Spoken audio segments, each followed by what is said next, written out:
The sun crept slowly over the rooftops of Somerset, filtering through lace curtains and glinting off window panes, streaked with the dust of city living.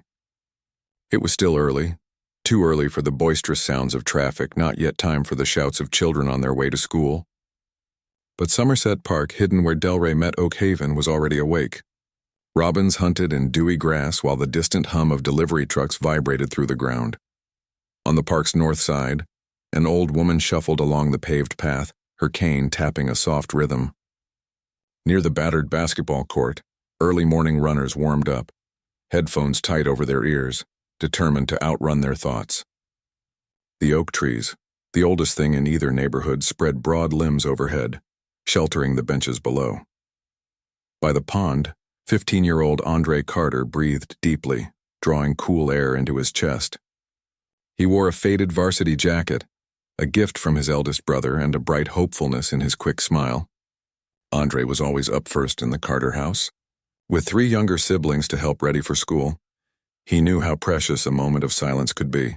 He savored it, closing his eyes, whispering a promise to himself. Today I will make things better. Across the park and invisible to him, 10-year-old Daniel Reyes clung to the shadows cast by the towering oaks. Daniel's backpack sagged with the weight of yesterday's dreams and today's burdens. More books than a boy his age should carry, but also things he never told his friends about. In his pocket, he fingered a battered smartphone, the cracked screen held together by a strip of tape. Every vibration made him flinch. Today was supposed to be just another day. Andre noticed Daniel, the boy alone with his bag and his secrets, and made a mental note to invite him to soccer practice next weekend. In Somerset, just crossing the park from Delray to Oak Haven meant walking a tightrope between futures. One hopeful, one haunted.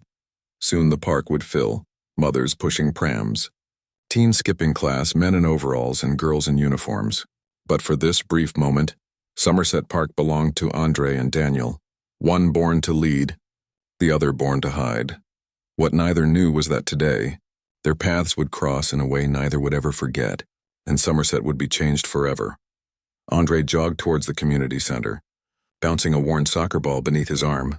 The mural painted across the outer wall, children's handprints in bright orange and teal, reminded him of summer days with friends now scattered through the city. Most mornings, Andre volunteered to help at the after-school program, giving homework help and leading drills for the soccer team. He believed in routine. It was an anchor against the chaos that sometimes erupted around them. Inside, the big hall echoed with footsteps as kids filtered in, nervous energy carrying them to their favorite corners. Andre's best friend, Faith, waved from the far wall, holding a clipboard with today's lineup. Faith didn't play soccer, but she was the mind behind every strategy, her glasses slipping down her nose as she did her calculations. Andre joined her at the blackboard. "How's Daniel doing?" Faith whispered. Andre shrugged. "He's quiet. Keeps to himself mostly. I think he's afraid of Rico's crew." Faith pursed her lips. Everyone's afraid of them. Even the teachers sometimes. Faith was right. Rico was 17, tall and broad-shouldered. His reputation built on fights, rumors, and the kind of power that comes only when adults look away.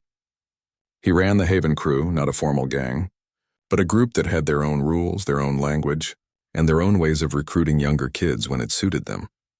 Andre glanced out the window, spotting Daniel on the edge of the playground, huddled with his phone in hand.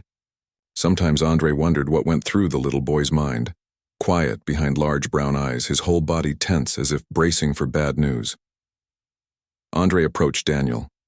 "Hey, you coming to practice?" he asked gently. Daniel looked up, surprised.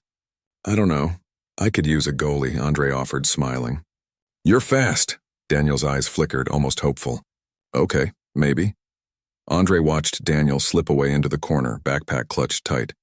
From behind the fence, Rico observed everything, talking in low tones with his crew. Andre felt a chill, knowing today there was something unusual in the air. The rest of the morning passed in drills and laughter, but Andre couldn't shake the feeling that Daniel was being pulled in 2 directions, as if caught between sunlight and shadow. At lunch, Faith handed Andre a note. "Mr. Lopez wants you to tutor Marcus this afternoon." Andre grinned. Marcus was his cousin. Smart, but easily distracted, always in trouble for sneaking out of class. "No problem," Andre said, pocketing the note. Later, as Andre headed home, he saw Daniel at the bus stop staring at his shoes. Andre paused, wondering if he should walk the boy home. Just as he was about to offer, Rico passed by on his bike, giving Daniel a look that froze him in place. Andre stood for a moment, then watched Daniel follow Rico toward Oak Haven. Andre whispered to himself, "Tomorrow I'll talk to him. Maybe I can help." But in Somerset, sometimes tomorrow was too late. The afternoon brought a different rhythm to Somerset.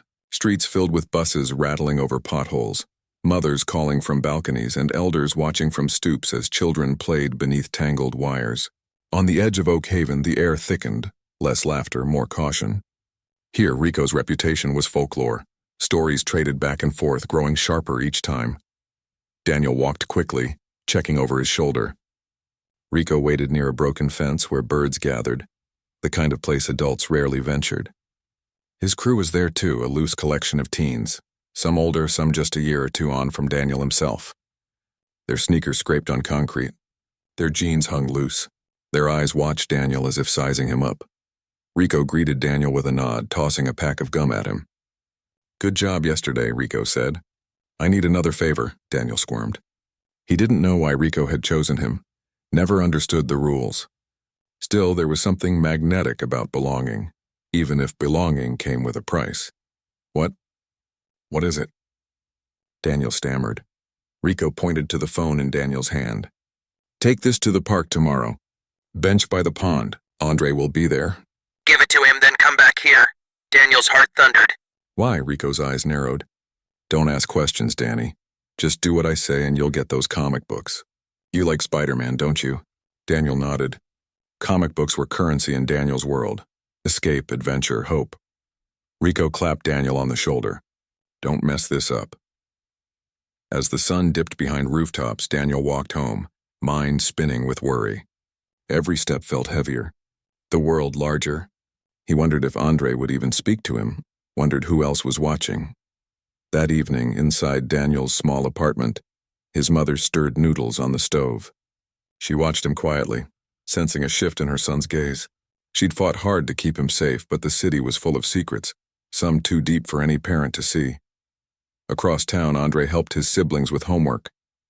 He thought about Daniel, about the note Faith had given him, about the strange tension building in the park and in his own chest. Night fell. Daniel stuffed the phone beneath his pillow, unable to sleep, praying for something, anything that would make tomorrow easier.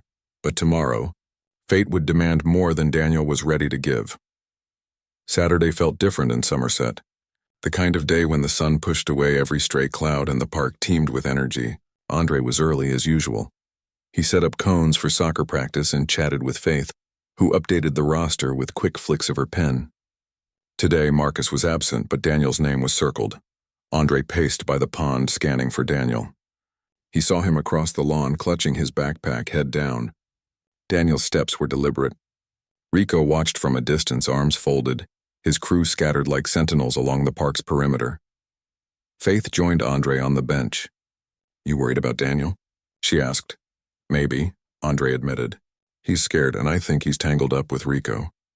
Faith didn't answer. She didn't have to. Her silence said enough. Daniel arrived, holding the battered smartphone with both hands. He hesitated, then pushed it into Andre's palm. Rico said, "You're supposed to have this," Daniel mumbled. Andre regarded the phone, confused. "Why?" Daniel shrugged, eyes darting to the trees. Before Andre could ask further, the air was pierced by shouts. Two teens arguing near the basketball court, pushing and shoving. Everyone's attention shifted, eyes collected on the commotion. In that moment, a single gunshot cracked through the park. Andre was struck, falling backwards, eyes wide, pain exploding in his chest. Faith screamed. Daniel, frozen, stood motionless, the phone dropped to the grass. Panic erupted, parents grabbed children, runners scattered, and Rico vanished behind the trees. The world contracted to the sound of Faith sobbing, Daniel shaking, and the distant wail of ambulance sirens. Within minutes, police swarmed the area. Andre was rushed away, the blood from his wound leaving a trail across the park. Daniel was ushered aside by strangers, his mind empty except for the echo of Rico's last words. "Be cool, buddy." Faith clung to Andre's jacket, refusing to let go until medics pried her hands away. She stared at Daniel, confused and scared, before he disappeared into the back seat of a squad car, alone. The investigation had begun, but no one yet understood how a boy with a backpack and a phone had become part of something so deadly. As dusk settled, Somerset Park stood silent, haunted by what it had witnessed, hopes shattered, futures questioned, and the beginning of a story that would shake the city to its core. Over the next 24 hours, Somerset was gripped by a sense of disbelief. An ambulance raced Andre through traffic, medics working frantically. The hospital waited as doctors battled to stabilize him, a brilliant athlete, teammate and friend suddenly broken by a single, senseless act. Detective Layla Singh arrived at the park surveying the chaos. She was methodical, voice calm as she questioned children, parents, and witnesses. Faith sobbed quietly in a plastic chair beside the soccer field, her knuckles white. Daniel sat in the back of a police car, silent, eyes fixed on the grass stained with Andre's blood. "Tell me what happened," Layla asked Daniel, her tone gentle. "I just did what Rico told me," Daniel whispered, barely audible. "He said to give Andre the phone." Layla frowned. "Did you know there was a gun?" Daniel shook his head, tears slipping down his cheeks. "No. Rico said it was a delivery. That's all." Layla exchanged glances with Officer Craig, who had collected the phone and the shell casing now bagged as evidence. Craig, a father himself, struggled to comprehend how a 10-year-old had been caught in such a web. The investigation spread outward. Rico was gone, nowhere to be found. His crew, tight-lipped and hostile, refused to talk. Rumors flared, about an unpaid debt, about messages sent on the battered phone, about gangs using children to shield themselves from prosecution. At the hospital, Andre's family filled the waiting area, holding hands, praying silently. Doctors brought updates in careful tones. "We're doing everything possible," they said. Faith visited, leaving a bracelet on Andre's nightstand, her heart heavy with doubt. Layla met with Daniel's mother, Mrs. Reyes, in their living room. "My son is not a criminal," she told Layla, voice trembling. "He's a good boy. He's scared of those older kids, that's all." Layla nodded, thinking of her own children, the invisible ways control could be exerted over a mind still growing. News spread. Somerset Park became a symbol, a place where children's innocence had been shattered. Community leaders called emergency meetings. Counselors volunteered their time. Faith organized a vigil, determined to show Daniel and other kids that they were not alone. As night returned, Daniel curled up in his bed, guilt clawing at him. The city stood watch, holding memories of lost trust and unresolved anger. Tomorrow would bring new questions, but one fact remained. Somerset would never be quite the same. The sun rose over Somerset, casting a harsh, unflinching light on broken dreams.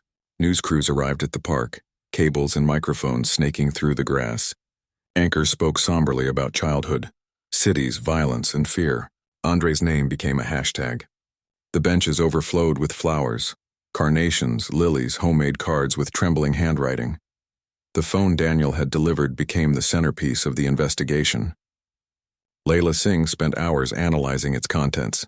Text messages coded in emojis, pictures of sneakers, fragments of arguments meant to be understood only by insiders. Slowly, a story emerged, one where Daniel was nothing but a pawn, pushed into the center of a storm too vast for him to grasp. Daniel's days blurred. The police brought him in for questioning, not as a criminal but as a key witness. Social workers visited, offering gentle guidance, promising that things could be made right. Yet Daniel felt every moment the weight of Rico's control and the ache of Andre's absence. Faith organized a gathering near the soccer field. Kids spoke with trembling voices. Some cried openly, others held Daniel's hand. "We have to take care of each other," Faith declared, her voice amplified by the crowd's silence. "We cannot let fear be in charge." Andre's family, his mother, his older brother, his little sisters attended, silent but steadfast. Layla found herself at the edge of the group, thinking about her own daughters, about how even safe streets could harbor danger lurking just beneath the surface. Rico's absence loomed over everything. Police searched, questioned, and posted wanted flyers. Rumors grew that Rico had fled the city, that the Haven crew was dissolving, that older boys now feared what lay ahead. In their small apartment, Mrs. Reyes watched Daniel draw pictures, mostly superheroes, some broken, some rising. She wrapped him in a blanket, humming lullabies from her own childhood, wishing she could erase his pain. Over weeks, town hall meetings sprung up. Parents demanded accountability. City officials promised new community programs. Counselors spoke about trauma. Teachers pledged to watch for warning signs. Somerset changed. Andre's absence hurt, but his memory mobilized. Faith's strength set a new current. Daniel, still scared and grieving, began to speak again, slowly, haltingly, sharing details that helped Layla close in on the truth. But Somerset knew that answers didn't fix everything. Healing would take time, and time for some was a luxury. Spring faded to early summer. The Carter family visited the park less often, choosing instead to gather in quiet corners or at church, where Andre's empty seat in the youth choir left a haunting gap. People spoke his name with reverence, his smile painted on the mural that overlooked the soccer pitch, a silent reminder of all that had been lost. For Daniel, each day was a test of courage. While his mother held him close, the city worked to embrace rather than punish its youngest and most vulnerable. Layla Singh advocated for Daniel to enter a therapeutic program, not prison. She found herself in meetings with school administrators, social workers, and faith leaders, building a safety net where before there had been only silence. During group counseling sessions, Daniel met other children. Some were afraid, some angry, some just lonely. Together they formed tentative friendships, learning that talking about fear made it less powerful. Daniel started telling his story, beginning with small details, the feel of the phone in his hand, Rico's voice always in his ear, the way the world tilted that day by the pond. Faith watched Daniel from afar, wondering if a time would come when they could all sit together beneath the old trees and laugh without pain. She wrote him a letter, simple and kind. None of this was your fault. I hope you find peace. We all do. Meanwhile, Layla's investigation bore fruit. After weeks of searching, she tracked Rico to a rundown bus station on the city's edge. He was older than Daniel remembered, tired, scared, ragged at the edges. The police moved in quietly. Rico offered no resistance, only a smirk that said he'd always known this day was coming. Back at City Hall, community leaders proposed the Andre Initiative, a robust after-school system combining mentorship, sports, arts, and mental health care. The park would house a new youth center. Faith and Daniel were there the day ground was broken, both holding shovels, both looking shyly at the cameras. There's hope now, Faith whispered. Yes, Daniel replied, for the first time genuinely believing it. The courtroom was a solemn space, high ceilings, sun streaming through narrow panes. Officials gathered in quiet rows. Daniel's mother sat beside him, her hand gripping his tightly. Layla was there too, a reassuring figure. Faith and Andre's mother sat at the back, faces somber. Rico stood trial on charges of conspiracy, child endangerment, and weapons offenses. His lawyer tried to sway the court, claiming poverty, broken systems, and the failure of adults to protect children. But Layla's evidence, painstakingly built from phone records, interviews, and Daniel's testimony told a clearer story.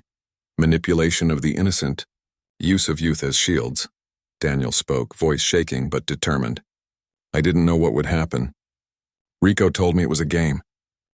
He described the weight of fear, how belonging meant surviving, how threats and bribes made him do things he never understood. Faith watched, tears tracing lines on her cheeks. Andre's family addressed the room, speaking of loss and hope. We are devastated, Andre's mother said, but our grief should not destroy another child. Daniel was a victim too. The judge listened, weighing justice against mercy. Daniel was placed in intensive therapy and counseling, his record sealed except for mandatory review. Rico was sentenced to prison with clear terms, no parole until he participated in rehabilitation and helped educate others about the harm he caused. Outside the courthouse, supporters gathered, some angry, some relieved, all hungry for change. Layla told reporters, this city must protect its children, not punish them for adults' mistakes. Daniel was hugged by Faith, who promised to visit every week. Andre's family shook his hand, acceptance shining in their eyes. In the following months, Somerset leaned into healing. Schools partnered with counselors. Parents attended workshops. Murals bloomed across empty walls. Daniel wrote letters to other kids caught in bad situations, sharing what he'd learned about regret, forgiveness, and the strength to say no. Andre's memory, woven into every positive act, gave Somerset a blueprint for the future, one defined by compassion, courage, and accountability. Months passed, and Somerset began its slow transformation. The city council approved funding for Andre's house, a youth center designed to promote safety, mentorship, and creativity. Faith volunteered as a coordinator, organizing art classes and soccer games. The building, once a plain brick structure, was soon covered in murals. Images of Andre, superheroes lifting each other, children laughing together. Daniel became a regular at the youth center, growing in confidence through therapy and the encouragement of new friends. He helped paint a mural inspired by his dreams. A city where no child stood alone, where trust replaced suspicion. His message, written in bold blue beneath the mural, read, "We heal together." Layla Singh worked beyond the investigation, collaborating with teachers and counselors to create workshops on recognizing exploitation and building resilience.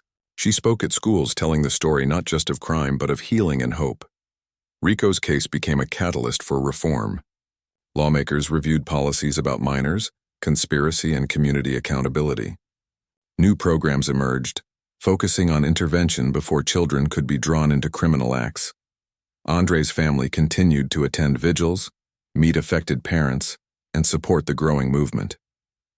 His mother told the assembly at Andre's house, "We miss him every day, but in every act of kindness, every bit of progress, he lives on." The city learned to mourn, but also to grow.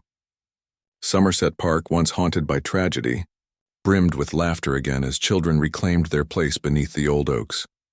Daniel's story spread across social media. He became a symbol for second chances and the importance of speaking out early. Guided by Faith's friendship and Layla's mentorship, he began to believe the past could fuel a better future. Years later, Somerset gatherings still honored Andre Carter. His name became more than memory. It was a call to action and a celebration of the power of change. Daniel, now 17, stood before a crowd at the anniversary of Andre's house. He spoke with conviction, shoulders squared, voice clear. "We all build this community. One act of courage, one moment of honesty, one outstretched hand at a time." Faith, now a mentor for new volunteers, smiled at Daniel from the front row. Layla, honored guest speaker, told stories of children she'd met, systems she'd helped change. Soccer matches ran late into the evening. Murals were retouched, their colors brighter. Andre's mother led a group of children in planting wildflowers near the old benches, telling them, "All hope comes from what we do together." Somerset had been forged by tragedy, but rebuilt on forgiveness, resilience, and the refusal to give up on any child.